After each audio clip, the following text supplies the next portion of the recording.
Sir, coming back to you sir, former ambassador and representative of India रहे हैं आप, और इसी पद के नाते मैं आपसे इंडियन आर्मी की style of handling the damage पर बातचीत करना चाहूंगी। देखिए, इंडिया ने मल्टी डायमेंशनल स्ट्राइक की और तरीके से सिर्फ और सिर्फ आतंकी ठिकानों को खत्म किया, और उसी के ठीक सामने पाकिस्तान की तरफ से मिस एडवेंचर आता हुआ दिखा। हमने पहले डिप्लोमेटिकली, फिर इकोनॉमिकली और फाइनली आर्म्ड फोर्सेस के जरिए जवाब दिए। इस स्टाइल को, इस लीडरशिप स्टाइल को आप कैसे देखते हैं? देखिए, किसी भी मैच्योर डेमोक्रेसी और हम अपना स्थान हमारा बहुत मजबूत है, और जो विकासशील देश हैं उनके बीच में हमारा नेतृत्व माना जाता है। हम ग्लोबल साउथ की वॉइस हैं, और इस लिहाज से भी, और फोर्थ लार्जेस्ट इकोनॉमी होने के चलते हमारे से एक रिस्ट्रेन्ड और बैलेंस्ड बिहेवियर की आशा शेष विश्व करता है। तो हमने जो किया है, पहले बातचीत से शुरू की गई कि साहब, ये जो टेररिस्ट कैंप्स हैं ये आप बंद करेंगे, और ये बारंबार हमने मैसेज उनको भेजा है, संदेश। अब उन्होंने ये नहीं किया। पहलगाम में उन्होंने एक बहुत ही घृणित आतंकवादी हरकत की, उसके बाद भी वो बाज नहीं आए, और हमने उनको बारंबार चेतावनी दी कि साहब, इसका एक परिणाम होगा, इसका एक रिएक्शन होगा। तो उस पर भी उन्होंने तो कोई तवज्जो नहीं की। उसके बाद फिर हमने आतंकवादी जो ठिकाने थे उन पर सिर्फ 9 उनमें चुन करके हमने आक्रमण किया, और कोई भी पाकिस्तानी सेना या आर्म फोर्सेस की कोई भी इंस्टॉलेशन पर हमने अटैक नहीं किया। इसके बावजूद पाकिस्तान ने फिर अपने ओर से, और हमने ये कहा कि अगर इसके बाद आप अगर रिटेलिएट नहीं करते हैं तो हमारी ओर से कोई कार्रवाई नहीं हुई। लेकिन इसके बावजूद पाकिस्तान ने फिर 7, 8, 9 तारीख को काफी हमले ड्रोन्स के मार्फत किए, मिसाइल चलाए। तो इसका तो एक परिणाम होना ही था। तो हमने एस्केलेशन नहीं किया, हमने शुरू में ही कहा था नॉन एस्केलेटिव होगा। लेकिन पाकिस्तान इस संदेश को समझ नहीं सका, या उसको दरकिनार करके वो अपने मनमानी आचरण पर वो करता रहा।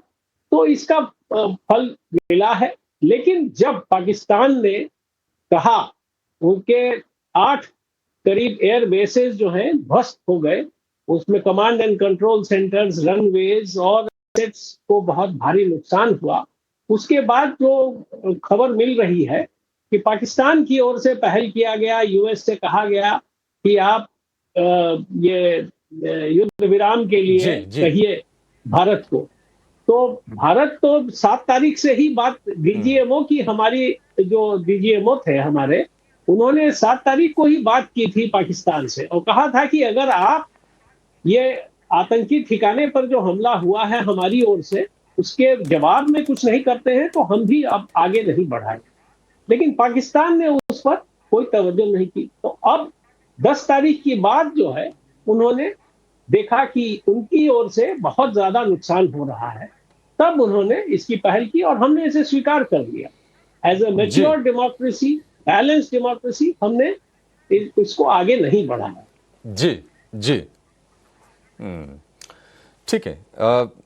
पाकिस्तान ने कोशिश की है, मतलब सीज फायर का ऐलान दोनों देशों की तरफ से हो गया, बावजूद उसके पाकिस्तान की तरफ से एलओसी पर छिटपुट घटनाएं हुई हैं, उनकी तरफ से गोलीबारी हुई है, और फिर मजबूर होकर भारतीय सेना को भी उसका जवाब देना पड़ा है तगड़े तरीके से। लेकिन क्या ये हम माने कि अब शांति यहां से स्थापित हो जाएगी दोनों देशों के बीच में?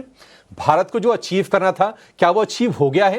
हालांकि कल सेना की तरफ से जो स्टेटमेंट आया उसमें यह कहा गया कि हमारे जो भी ऑब्जेक्टिव्स थे वो अचीव हो गए हैं, हमारे जो भी पायलट्स जंग में गए थे सभी के सभी वापस सुरक्षित लौट आए हैं। और आज फिर से हमारी बातचीत होनी है डीजीएमओ स्तर की, लेफ्टिनेंट जनरल राजीव घई बातचीत करेंगे भारत की तरफ से, जो कि डीजीएमओ है भारत के। देखते हैं कि क्या कुछ निकल के आता है। लेकिन एक जरा डिफेंस एक्सपर्ट की नजर से और पूर्व सैन्य अधिकारी की नजर से जरा मामले को जरा समझते हैं। हमारे साथ जुड़ गए हैं कर्नल शैलेंद्र सिंह, रिटायर्ड हैं, डिफेंस एक्सपर्ट हैं। कर्नल साहब, बहुत शुक्रिया आपका समय देने के लिए। क्या माने हम क्या मान के चलें कि जो घटनाएं अभी थोड़ी मोड़ी चल रही हैं, क्या ये हम शांति की तरफ बढ़ेंगे, या फिर मान के चलें कि नहीं, ये ऑपरेशन सिंदूर ये जारी रहेगा और कम से कम जो उनके आतंकवादी अड्डे हैं उनको हम निशाना बनाते रहेंगे आगे भी? जय हिंद, नमस्कार। बड़ी जिम्मेदारी से मैं आपको अपने देश, अपनी सेनाओं की तरफ से एक ही बात बता सकता हूं। भाई साहब, हमने पाकिस्तान का बैंड बाजा बारात तीनों बजा दी। बैंड बजा दिया टेररिज्म का, बाजा बजा दिया उनके एयरफील्ड्स और एयर डिफेंस का।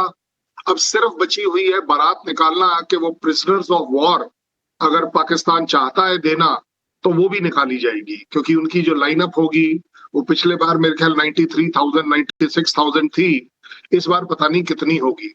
सो ज्यादा बड़ी बात यह है कि अगर आप सवाल सिर्फ ये पूछ रहे हैं कि क्या ऐसा फिर से होगा या नहीं, तो मुझे पाकिस्तान पर पूरा पूरा भरोसा है कि वो इस सो कॉल्ड अंडरस्टैंडिंग का उल्लंघन जरूर करेगा।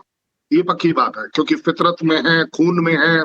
पाकिस्तान का एग्जिस्टेंस एंटी इंडिया के ऊपर है, और इसलिए ये मेरा अपना सोच है कि जब तक वो बारात नहीं निकलेगी पाकिस्तान के प्रिजनर्स ऑफ वॉर जो आर्मी के लिए जाएंगे, तब तक शायद पाकिस्तान इस बात से बाज नहीं आएगा कि वो टेररिज्म को सपोर्ट करे, क्योंकि टेररिज्म उसके आर्मी में है। एक्चुअली टेररिस्ट कहीं और से नहीं आ रहा है, टेररिज्म इज आर्मी। तभी आप देखते हैं कि जनाजों में आर्मी भरपूर खड़ी होती है, सिविलियन कम खड़े होते हैं।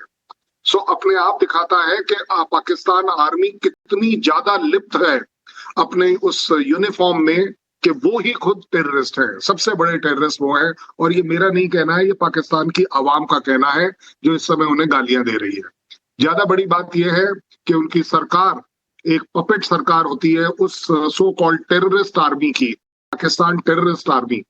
सो इस तरह की घटना होना मैं एटलीस्ट कम से कम ओवर रूल नहीं करूंगा, बट यस, इंडिया हमेशा की तरह थोड़ा ज्यादा टॉलरेंट है और ज्यादा उदारवाद है, ज्यादा मानवता देखता है, और प्रोबेबली हमें उसका खमियाजा इस तरह उठाना पड़ता है कि बार बार हमें पाकिस्तान को एक सबक सिखाना पड़ता है।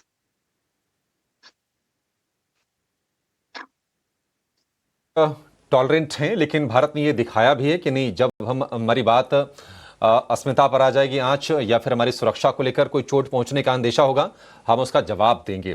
देखते हैं कि आज जो डीजीएमओ स्तर की जो बातचीत होनी है उसमें क्या निकल के आता है। लेकिन एक चीज बहुत अच्छे से क्लियर हो गई है, इस बीच 80 घंटे का संघर्ष चला, उसके बाद भारत की तरफ से यह साफ हो गया कि कोई भी अगर आतंकवादी घटना होती है तो उसे एक्ट ऑफ वॉर माना जाएगा और भारत उसके खिलाफ एक्शन लेगा। ये एक बहुत ही इंपॉर्टेंट निकल के आई है। फिलहाल आज सुबह सुबह हमारे साथ जुड़ने के लिए, हमें समय देने के लिए जैन सर और शैलेंद्र जी, आप दोनों का बहुत शुक्रिया, आज हमें अपना बेशकीमती समय देने के लिए।